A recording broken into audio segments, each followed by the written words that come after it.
If you think the style of deadlift they do in powerlifting is going to help your Olympic lifts, you're wrong. And in this video, I'm going to explain why and what you can do about it to get stronger and get bigger Olympic lifts. Hey, it's Drew Dillon from Project Lift, and in this video, we're looking at a clean deadlift versus powerlifting deadlifts. And really, I'm going to break it down into 3 sections for you. 1, it's intention. 2, we have setup and execution. And 3, how would you program this in to get bigger Olympic lifts? Now, if you're watching this, that's what I imagine is going on, that you want bigger Olympic lifts. And if that is the case, I encourage you to check out our free guide, How to Improve Your Olympic Lifts Now. You'll get some great tips that you can actually use this moment. And guys, once this video helps you, smash that like button, give it a thumbs up, share it forward, share it with a friend, and most importantly, subscribe, because there's new videos coming each week. All right, the first thing we have is intention, and our intention sets up everything in our training. So what's your goal? Is your goal to get better at the Olympic lifts? Then that's your intention when you are setting out to train.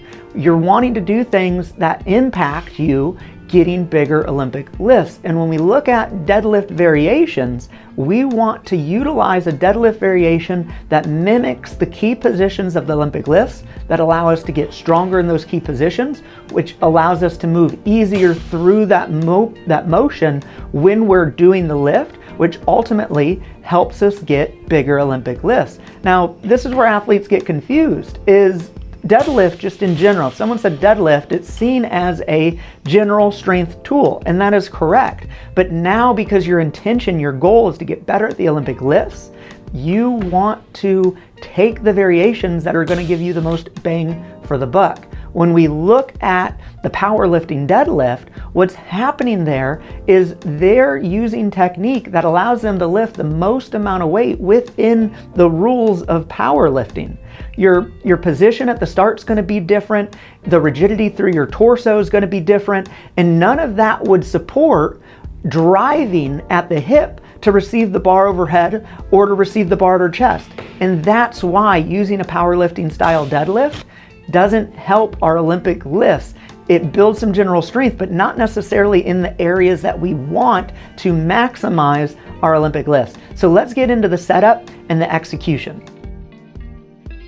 Setup and execution. Now, when you get into a good Olympic style deadlift, you want to mimic the key positions of the lift. So our start position needs to be identical to our start position of the lift at hand. So if we're doing a snatch grip deadlift, we are going to be in our start position for our snatch. If we're going to do a clean grip deadlift, we're in the start position for our clean. So again, we want to step up to that bar where that bar's over that knuckle, that where the big toe connects to the foot. That knuckle, not the toenail, not the shin, right there over where that big toe connects. We're going to unlock and sit to the bar. This helps set up our back. This helps set up everything without having to overthink. Find your grip at this point. Okay, that works for both variations, snatch and clean. Once we get our grip, now we take the slack out of the bar. And what that means, guys, is you start to push your legs, which lengthens your arm and takes all the space out of the lift. So when your legs push, you and the bar immediately move. From there, you drive. You drive with your legs to push your torso up.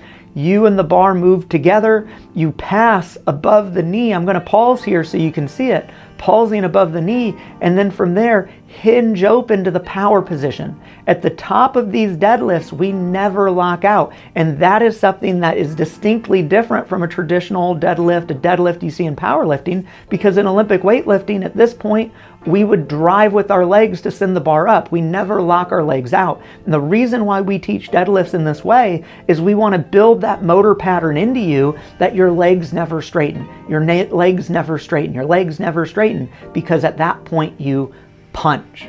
So guys, this is a very simple setup and execution of an Olympic style deadlift. And finally, we have programming. So when would you program this in? When would you use this variation of a deadlift?